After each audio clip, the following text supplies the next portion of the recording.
letting the days go by, water flowing underground, letting the days go by.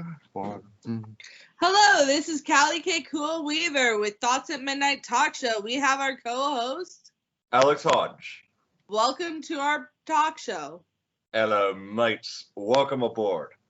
So, man, we've had some. I've had some. Guess you could say I had some epiphanies, and I've been poring over researching the 7 chakras. So the 7 chakras are these pools of spiritual energy that are located throughout the body, up the spine and into the head. It's kind of hard to understand it at first, but hear us out. So it's like each pool of energy represents clarity. It represents some aspect of ourselves that we could improve on, or it could just flow better. We could be more relaxed. And this was a therapeutic thing that was well before like modern medicine, and well before this was a therapy that was back in like ancient India, and probably the precursor to that may have been even ancient Egypt. So the 7 chakras. I also heard something recently that there's also the 7 chakras that are located around the globe. There's actually certain points that cities are built on, and in different parts of the world that they say that the 7 chakras are located. I found that was a very interesting concept. I had a guest where I was working tell me about this, and he was Indian. He told me that there's also chakras that are located, 7 chakras that are located around the world. So I want to find out more about this because I found it very helpful. We'll start off with there's 7 of them. There's the root chakra, sacral chakra, solar plexus, heart, throat, third eye, and crown. And the process of unlocking them is sometimes be an intense experience. One time I actually followed the instructions on how to do that, where you drink, you eat a banana and onions, and it starts off that chemical process within you to do this meditative exercise. And so the root chakra is the primordial. It's like the basic primordial instinctual chakra. It's like the basis of all of the rest of them. So, and it's blocked by fear, like an actual primordial fear, like what is out to kill us. And back, in ancient times, we had this primordial fear built into us because we had to watch out for snakes and cats, and sometimes even birds some of the birds can get us. So my fear was like losing, and not just like losing I guess you could say I had a primordial fear of losing in a fight, I guess you could say. Like that's why I really take up on self-defense and jiu-jitsu now, and that really helped me unblock that one. So Callie, what about you? I want to go over like the different chakras over with you. So how is it that you go about unblocking your root chakra? Like what is it that you're afraid of? Like you had a bit of a fear of like going over bridges and on the car, and I have a bunch of fears, but my biggest fear is going downhill without realizing it, without being aware of it, so therefore I can't fix it. That is my biggest fear. It's going downhill on like like regressing. Oh, gotcha. Mm-hmm. I think the way to unblock that is to, whenever you have these visions, when you're actually safe, when you're safe, but yet you have these anxious visions of something that's gonna get you. When you recognize that, okay, it's not happening now, you recognize that you're actually in a good place right now, and that's how you can unblock that chakra. It opens up for you. Or think, how can I prepare for this to make sure it doesn't happen? Mm-hmm. Yep. Be proactive about it. That too. I mean, my thing is that my fear is that I'm going to lose somehow in some kind of altercation where it's going to cause me to lose everything, including my house and car and my finances and everything else. It's going to spiral out of control. And one of the ways that I open that one up is to realize, like, okay, I'm sitting here in a house. I'm sheltered. I've got pretty much everything that I need to survive. And that one opened up for me. Plus, I'm pretty physically fit, so if I ever get into an altercation, I can actually de-escalate it before it happens. Yes, Callie. So I think that both of our fears are pretty similar. We're afraid of losing the progress that we have achieved so far. Mm-hmm.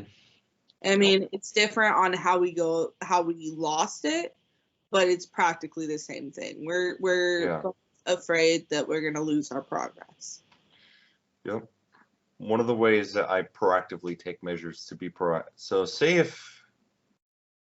and be okay even if I did lose it, because recognizing what I can get back. I can get money back. I can get property back. I can get food back. But I also recognize that I can't get time back. You can't go. One of the things that Dan said in his one of his seminars is that he has a regret where because one of the things that he talks about is that you can't get time back. He's like, you can't go back on that, can you? But I want to move on to the other chakra, sacral chakra. That one is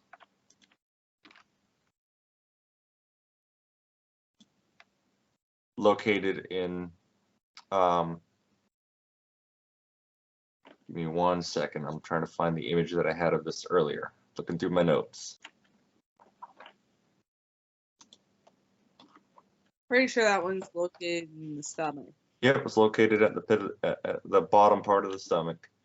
And one of the ways it's about your creativity, and I think that one really represents the shadow. Has a lot to do with the Jungian shadow, which is our creative side, our creative sexuality, our intimacy, our emotional connection, being in tune and recognizing that.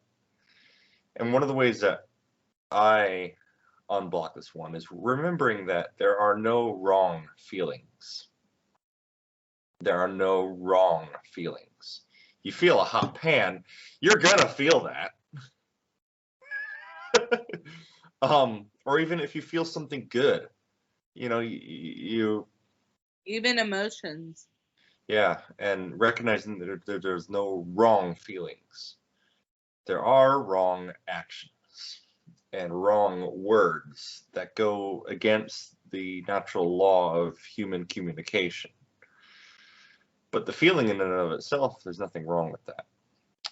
There's people that don't recognize that because they are afraid to feel in general, because they think they're going to have like some kind of criminal mindset, or they stuffed in the shadow so much that they have a fear that they can't control it. One of the ways to control it is to recognize that there are no wrong feelings, including with sexuality, intimacy, creativity.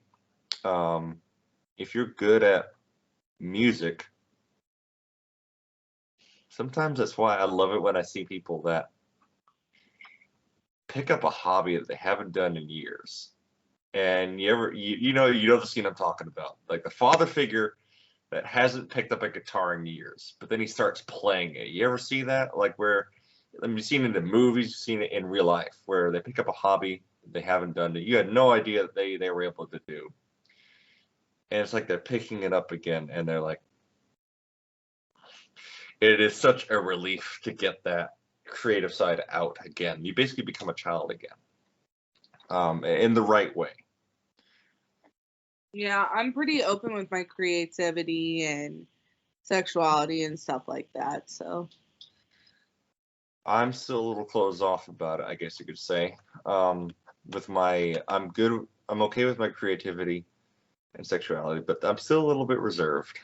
You know, I don't joke around about it as much as I probably could, if I had this one fully opened. I've also fully reconnected with my dark side, with my shadow. So Yeah. All right. So the solar plexus is the next one. It's located at the top of the stomach. in the abdomen. In the abdomen, right. This one represents the self-esteem, pleasure, willpower, personal responsibility. Like just the ability to take care of ourselves. Like if we're hungry, go eat something. If we're tired, go lay down and then get back up again.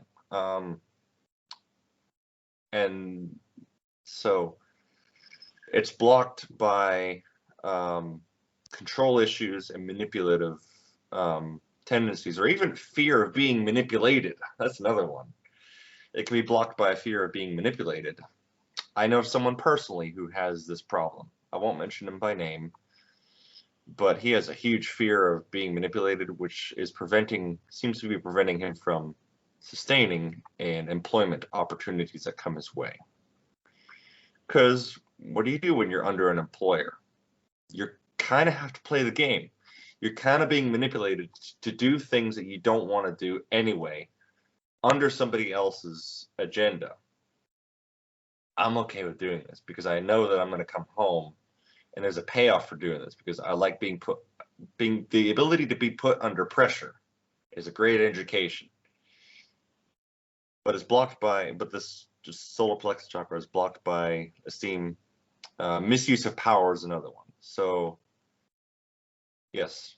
I feel like depression could also be a blocker of it because, as you said earlier, the being able to do things that you need to do, to sustain yourself, and depression can really get in the way of that. So I think that could be potentially a blocker.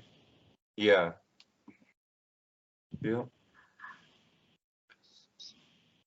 But I'm pretty good with this one.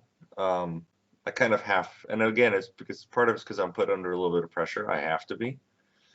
Like my returns on investments really rely on this one.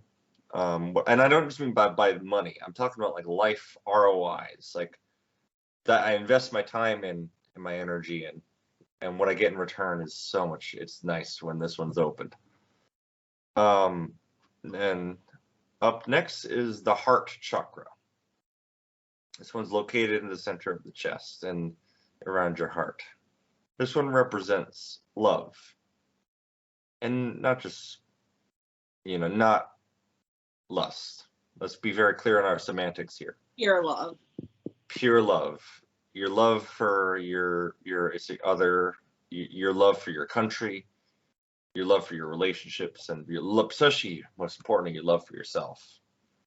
And it's the kind of love that you love with your all, but not expecting anything back. It's pure love. Yep. Exactly. This one's blocked by difficulty in relationships and lack of self-discipline. So, it takes a bit of creative work to love. It really does. I am impassive. Feel with my all, and when I love someone, I love them. There's no way around it. There's no middle ground. It's all or nothing. Carl Jung once said that when it comes to marriage, there are some games that you cannot play unless you're all in. You cannot play a game like this unless you're all in. The opening of this chakra is an important one if you want to sustain an LTR, which is not that easy to do these days, especially with the way men are these days and women. There's a lot of dangers involved in sustaining an LTR sometimes as well. as I've learned personally. There's, you know, there's some drawbacks to this, but opening the love for yourself and your love for others is pure. And it's blocked by depression. Depression is a one that blocks this one. I don't think it so much blocks the solar plexus one, so it says here, but the depression definitely blocks the heart chakra. I feel like hate could also block it because opposite love is hate. Yep. But that brings it back to, that kind of contradicts there are no wrong feelings. So there's a bit of a, but both are required though. There are no wrong feelings. It's actually okay to hate, to have that feeling. When it's acted upon and when it's spoken of is when it can be problematic, against the rules of human communication. So there are no wrong feelings. It's okay to love. It's also okay to hate. Acting upon them is where consequences can happen, either positively or negatively. All right. And speaking of speaking the truth, the throat chakra is up next, located in the neck. And this one represents the ability to speak and communicate clearly and effectively. So I think sometimes we all struggle with this one on occasion. Like if we're exhausted, we're tired, and we can't speak well or articulate, and which is okay. Because sometimes when that happens is where we learn, we can learn the most. And that's what I love about speech, is that we can correct ourselves later on, you know, whereas with written word, you know, it takes longer. Go ahead. So that actually brings up to a funny thing that happens to me every single night. When I get too tired, I get sleep drunk. That's what my fiance call it, sleep drunk, because it's literally, I'll be talking nonsense because I'm so exhausted, just random stuff. Yep.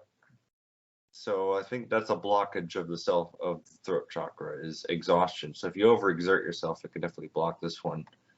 It's blocked by, it's also, according to this here, my notes, it's blocked by shyness, if you're shy, or being withdrawn, arrogance, and increased anxiety can block it as well.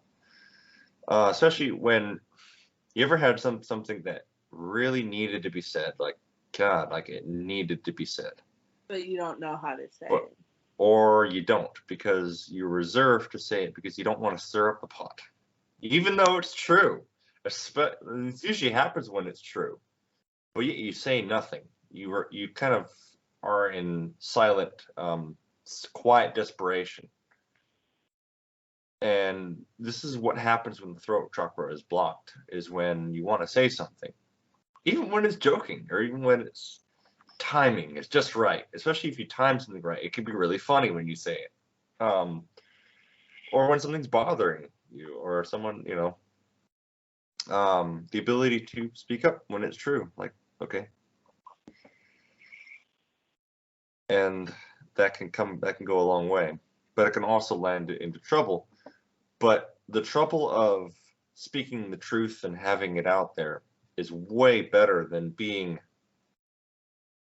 resentful and it eats you up that nothing was said about it, and then that multiplies over time. Where you were like, God, I wish I'd said something, you know.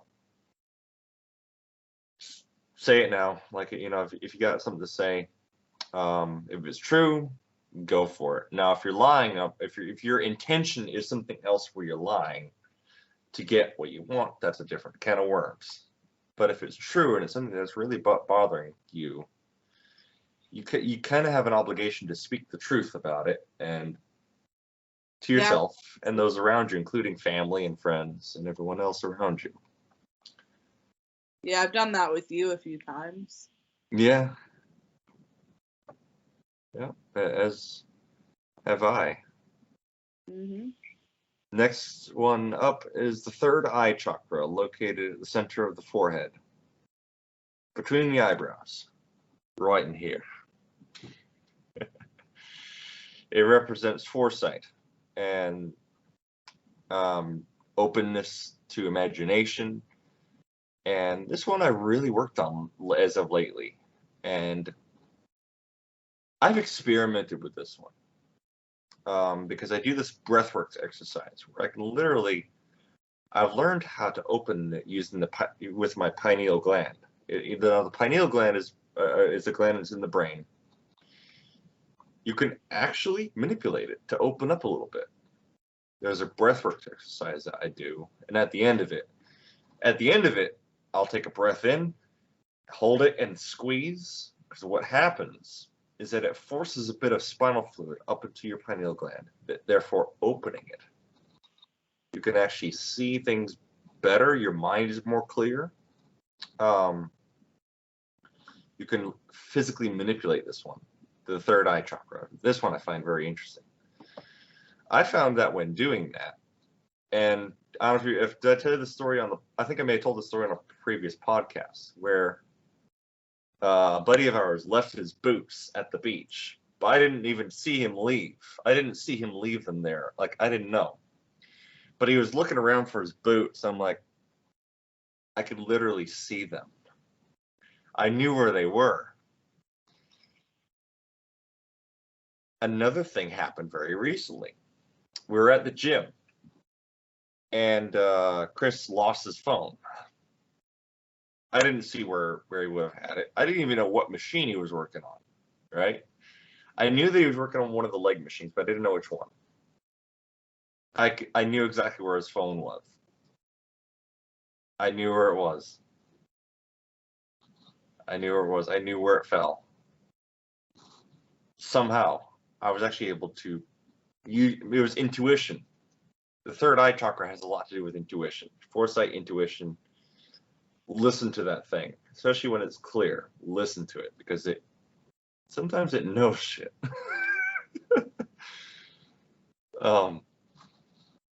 So I've experimented a lot with this one.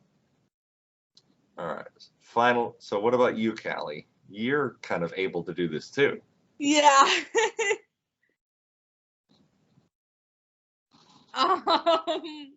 So I have probably so many stories about it that I could talk for 5 days straight without a break. I'm going to give some of my most recent ones. So when I go into a meditative state and focus on my third eye, I'm able to like see events before they are happening. And I've actually tested it with my fiance a few times, and every single time it's been correct. One of the times that we tested it was he asked me who he was working with on a Saturday, and I named the coworker he was working with who doesn't even work on those days. So how was I, and he said, and he went to work that day and he's like, "Oh my God, you were right." I'm like, whoa. Yeah.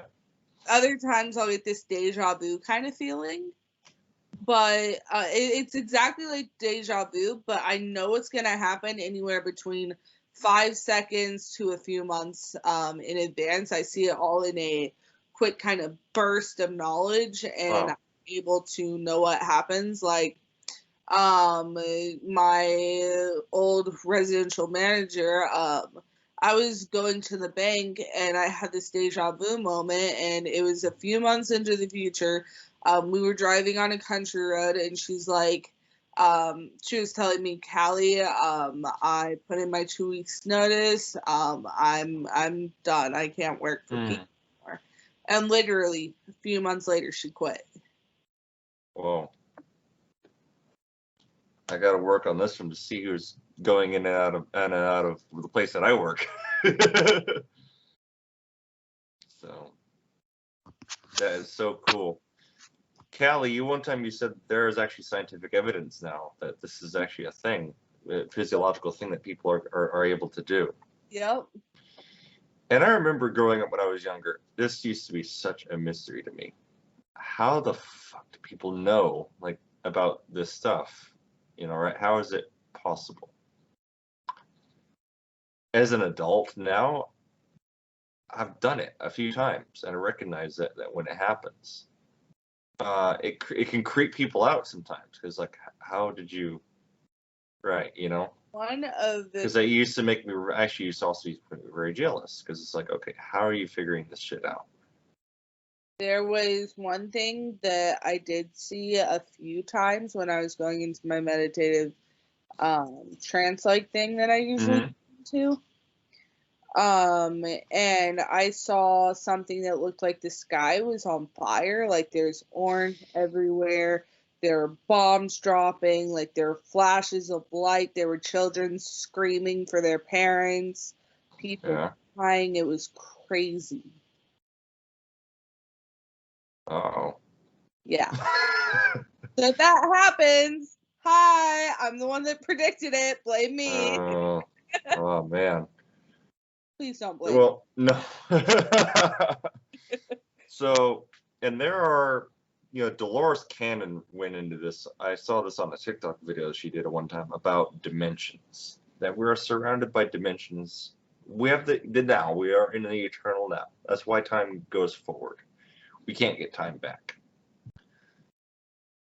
But we're surrounded by dimensions. And Callie, I had a theory about this earlier, that there's these time dimensions that move slower than our time, and then there's ones that move faster than our time. Which is why some people, I think, are able to see things and have this foresight. Dolores Cannon one time said that whenever we see a UFO spotted or something, and you see it flash into another, like, dimension or something, right? That there are these, in ancient times they called them angels. They actually, they called them angels. Now, it's not like the typical winged angel that you think of. No, these were strange looking beings that's how they traveled. They were actually able to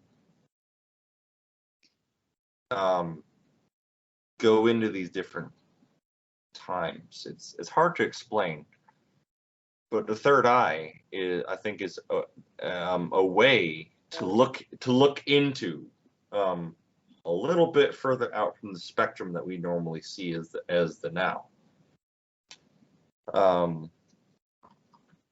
And I'm starting to get a better understanding as to how to physically be able to do that.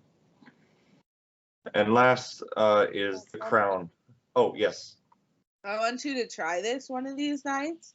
When you do your breath works, I want you to listen to, like, that meditative music, and clear your mind, completely clear your mind, and let the thoughts come to you.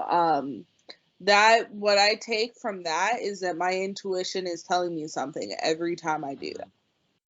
And listen to your thoughts, listen to what comes to you while you clear your mind.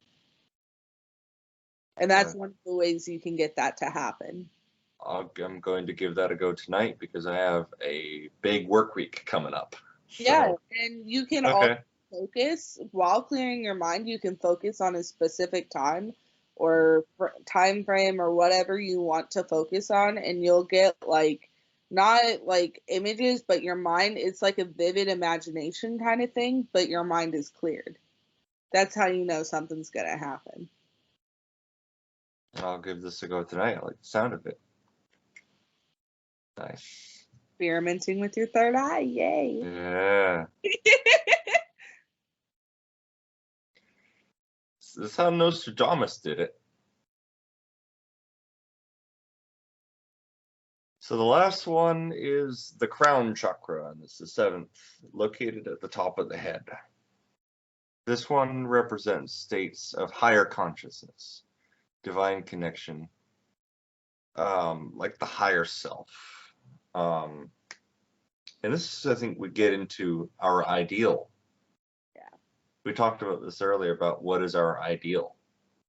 And one of the ways to get there is to let go.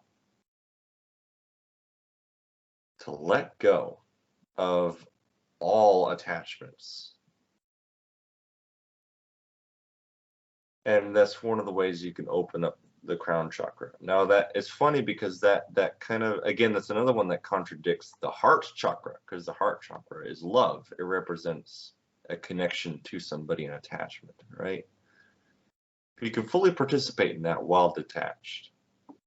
What's up? So another thing that really helps with opening up the what's it called, the crown chakra, is probably getting in tune with nature as well, experiencing like the like, if you believe in this, which I do, like the spirit world of the nature, of like listen to what nature's telling you and stuff like that. Yep. And a way to do that is to let go. It's to let go of your physical attachments. Your anxiety, yeah, that can produce anxiety. Let go.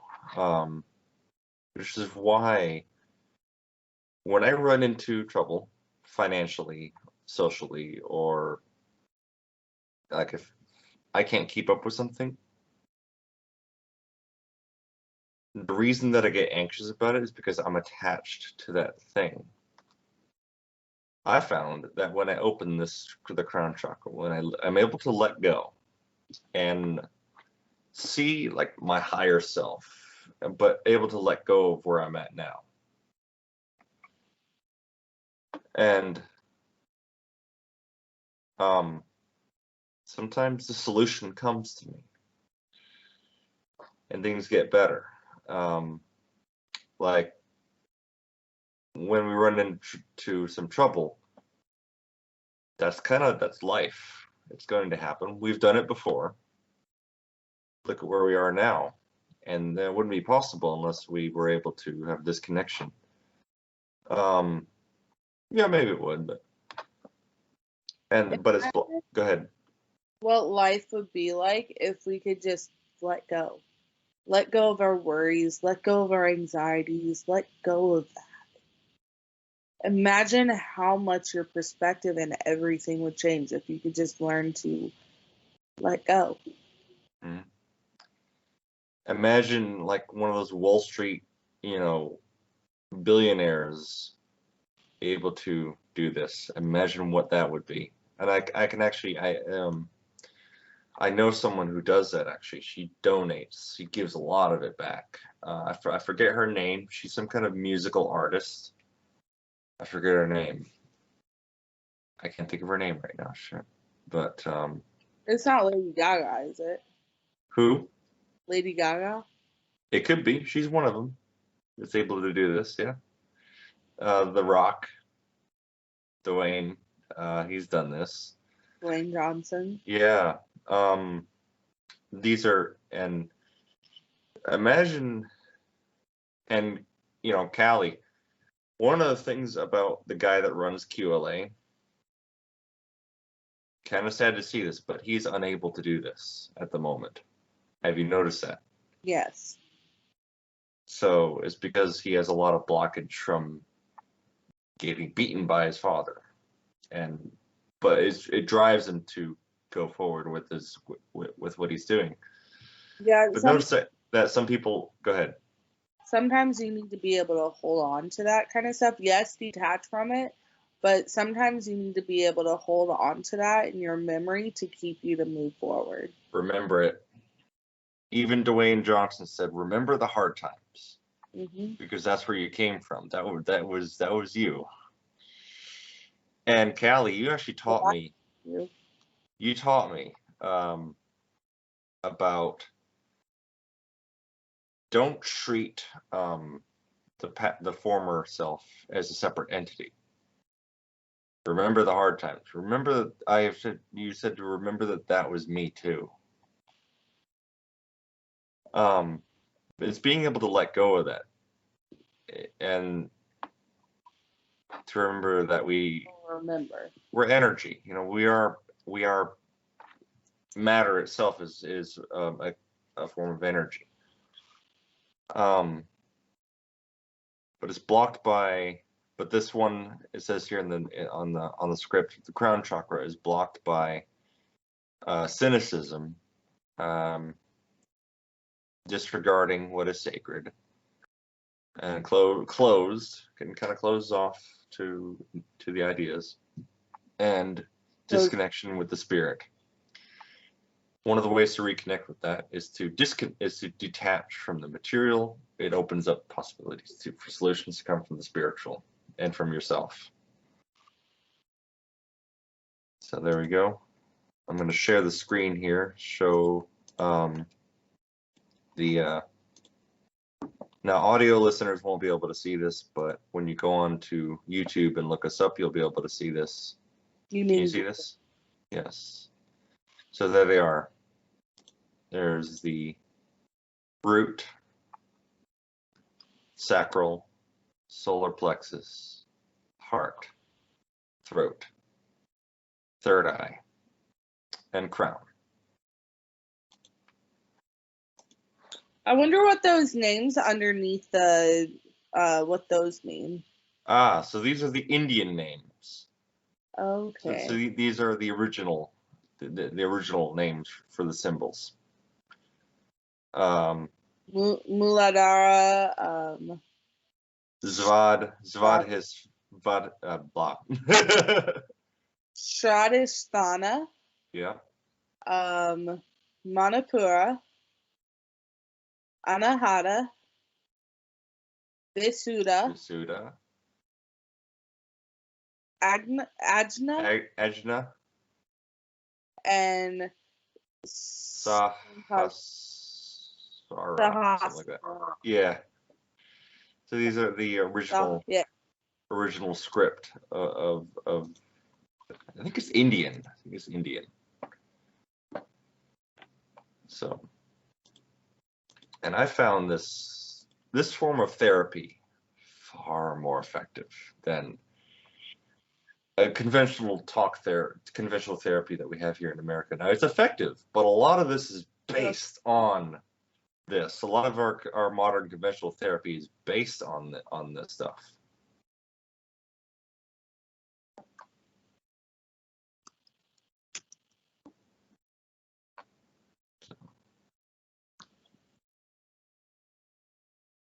I was still sharing my screen. Dang. So there we go. Oh, I think that should conclude today's talk show. What do you think? I think this was awesome. Absolutely. Thank you so much for listening in, and thank you so much, Callie, for I mean, it's like, how do I work this? I'm trying to think how the song goes. It's like, well, how did we get here?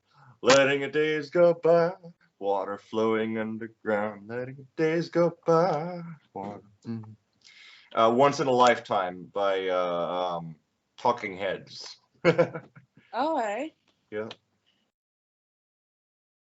So, good stuff. Well, you want to go and promote your website and your book again on this one, and we'll wrap this up. The book is called Coffee for the Soul by Sarah Cox. You can find it on Amazon.